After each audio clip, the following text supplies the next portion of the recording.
It's killer raps, we got the hottest staff. In '03 I made a dynasty like Robert Kraft.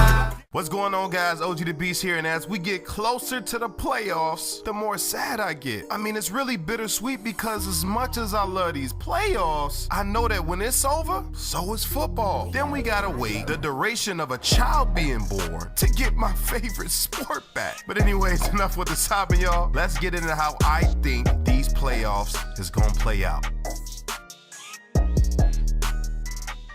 First, we got the Baltimore Ravens versus the LA Chargers. Now, the Ravens have one of the best defenses in the league, depending on what stat you're looking at. And in my opinion, they have the perfect playoff team, if you really think about it, right? With Lamar Jackson under center, the Ravens totaled over 1,500 rush yards in 6 weeks. That's crazy. But at the end of the day, as much as I love Lamar Jackson, he is a rookie, and I think this game will come down to a last-second drive, as most of these games this playoffs will. The Chargers have Phillip Rivers, who's the better QB. They also have a healthy Keenan Allen and Melvin Gordon, so that should help them go to Baltimore and beat the Ravens in what I believe will be a low-scoring game. 14-17 Chargers. Texans versus the Colts.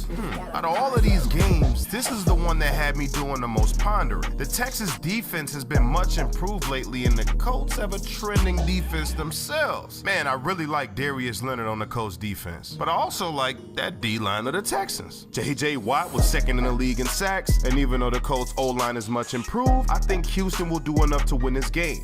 I mean, for Christ's sakes, D-Hop had no drops this season. The guy catches everything. Man, give me Houston in this one, 24-29. The Chargers have pretty much been the dark horse this season. I mean, they've been playing great all year and nobody was really talking about them. But here they are in the playoffs. Unfortunately for them, they have to see the Kansas City Chiefs, who I think will be a powerhouse in these playoffs, even with that lack of defense. And I'll explain to you guys later on why I believe that. The Chargers do have a top 10 defense against the run and a respectable pass defense, but it will not be enough, in my opinion, to stop this sexy, gorgeous, beautiful pass attack of the Kansas City Chiefs. This offense remind me of that Peyton Manning offense back in 2012, man. I got KC in this one, 30-37. Now the Texans have to go to Foxborough to play the Pats. Unfortunately for Houston, the Pats haven't lost all season, winning 8 straight games at home, and I don't think that streak will end during this game. Simple as that, pretty much. Pats win 21-35. I love Deshaun Watson though.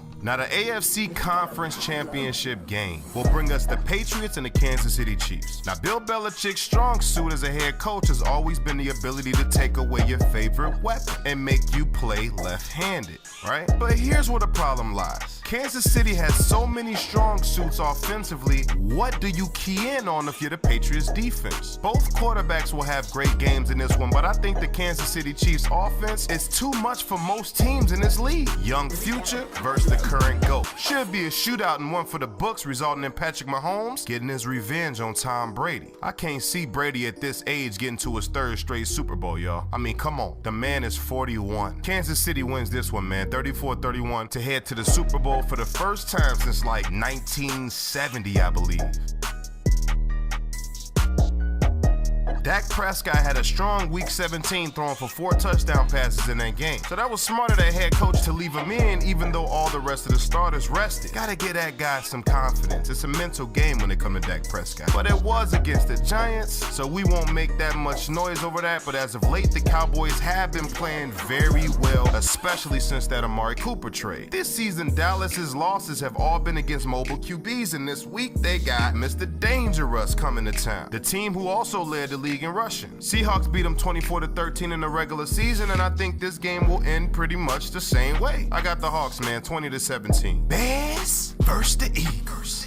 Hey yo, I live in Chicago, but I'm an Eagles fan. I get a lot of flack for that, y'all. But the Bears had a great season, and the defense is #1 in pretty much any important defensive category you could think of. But as hard as this is to admit, because I love Carson Wentz, my Eagles play so much different when Nick Foles is under center for some reason. They got the better defense, but we got the better offense, and Alshon Jeffrey will come out hungry. Foles magic continues in Chicago, baby. Eagles take it in a close one, 23-20. Now the Seahawks go to LA for a showdown against the Rams. The Rams have struggled as of late. I mean, I don't know if you really want to call it struggling, but they just haven't quite looked like that team we saw in the first half of the season. But as good as Russell Wilson is, I don't think he has enough to compete with this top 5 passing attack. Just too much talent on this Rams team, man. I think the Seahawks actually get blown out in this game with the Rams trying to make a statement. 38-14, LA in this one. Now my Eagles gotta go to New Orleans to face off against this offensive juggernaut led by the MVP candidate Drew Brees, who just so happens to be having a career year. Now I'm trying to be as objective as possible, guys, so I'm gonna get straight to the point. Sad point, but I'm gonna get straight to it. I think the Eagles would have given all they had to the Bears in the wild card round, which would leave them pretty much lifeless against this well-rested Saints offense and defense.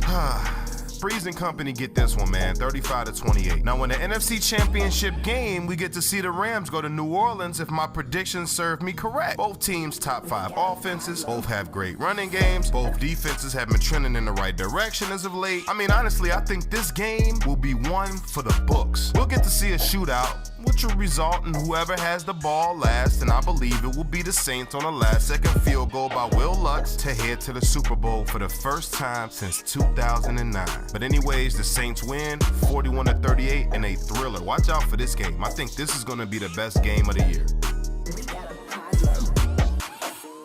And that brings us to the Super Bowl, yo. The last game of the season. But to keep it strictly honest with you guys, the league is changing, man. Offense has been the new era of football. Offense dictates wins and losses now. It used to be defense and running game, but if you look at the last few Super Bowls, they've all been high scoring. And in this one, we have 2 of the highest scoring offenses in the league. Breeze versus Mahomes. Andy Reid versus Sean Payton. This is the game where legends are born. Patrick Mahomes has a chance to make history, and Drew Brees has a chance to solidify his legacy by adding another Super Bowl to his resume. Comment down below. If Drew Brees wins this Super Bowl, where does this rank him in the top 5 quarterbacks of all time, yo? But anyway, in my opinion, that's exactly what's gonna happen. Just like the NFC Championship game and a lot of other games in this playoffs, this will come down to whoever has the ball last. Breeze does it again with a late 4th quarter drive to bring home his 2nd Super Bowl. I won't even try to predict the score in. Just know this one's gonna be classic. But anyways, that's pretty much all I got for you guys. Please leave a like if you enjoyed this video. Also subscribe to the channel if you love sports the way that I